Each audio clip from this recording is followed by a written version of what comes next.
Good afternoon. Today is Thursday, November 29, 2018. I'm Joe Paul, the local president. I'm talking to you again with your weekly video. First of all, we'll talk about the penalty pay exclusionary period, which runs from December 1 through the 28th. So that means for that 4-week period, there's no penalty pay. So as much overtime as they'll give you, you just won't get penalty pay. You'll get time and a half. So starting the 29th of December, we're back to the straight overtime and penalty pay, things like that. Dream sheets. If you're a maintenance craft employee, you know what that means.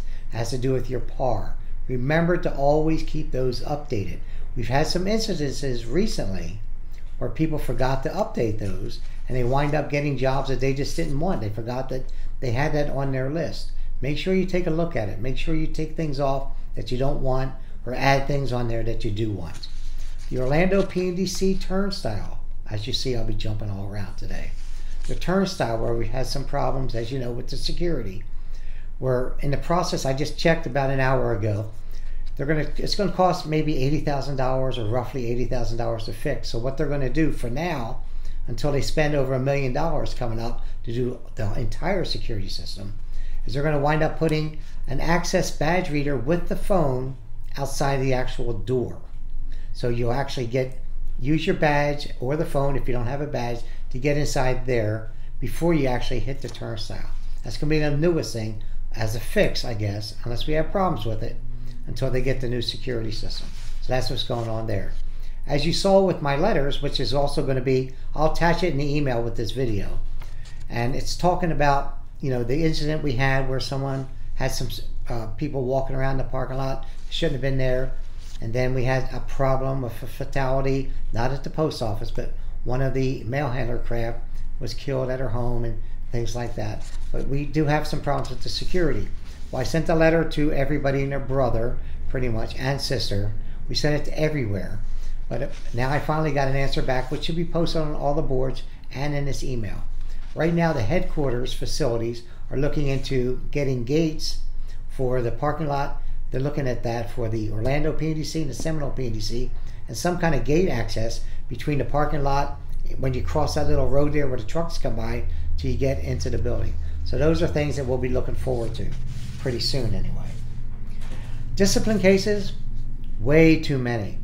So many letters of warning, so many 14-day suspensions, a lot of 7s, and we still have removals going on.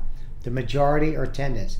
AWOL. If you're not going to make it to work, you better call in, or unless you're laid up somewhere, you have to call in. AWOL charges are problematic.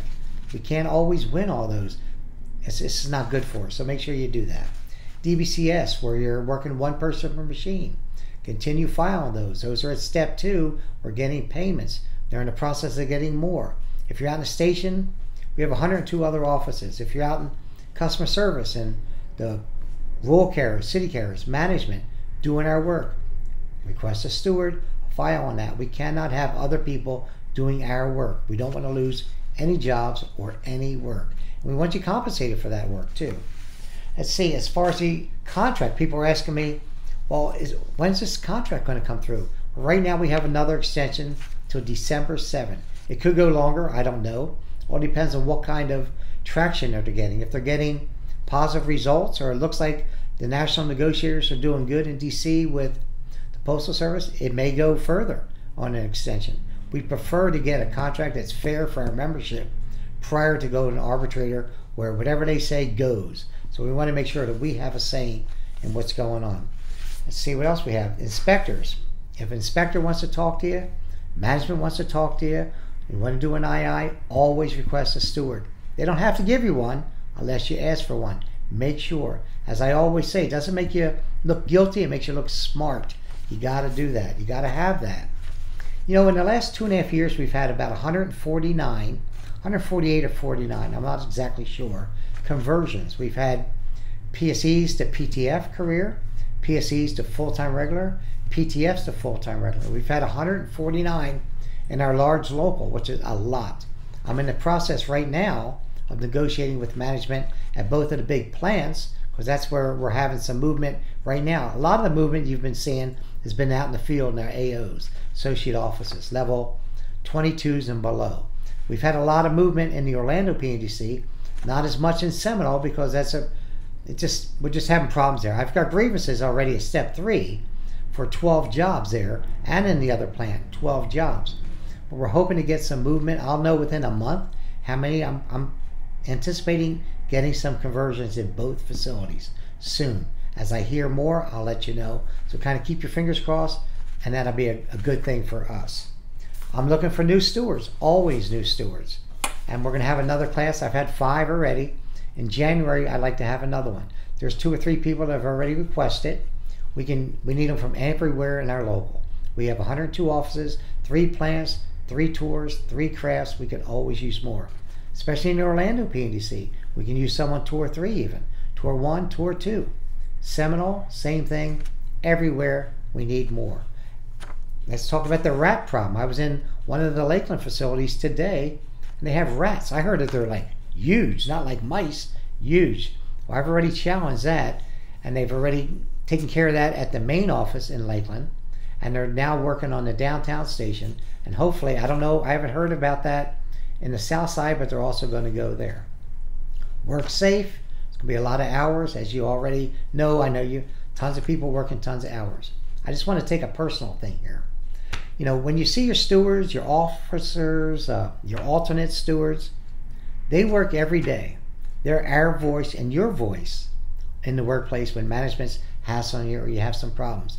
If you get an opportunity, thank them. Say, hey, look, you know, we appreciate it. A lot of times it goes unnoticed. Some people say it's a thankless job. I personally don't look at it as a thankless job. Anytime we can take care of a member, we're happy to do so. But if you do see one, think about thanking them when you get an opportunity, because it is sometimes it beats you down, and the guys and girls and women and men and everybody's just working hard to try to protect you. On a personal note, I just want to take this opportunity to thank them myself. I want to thank every one of you that are watching this video.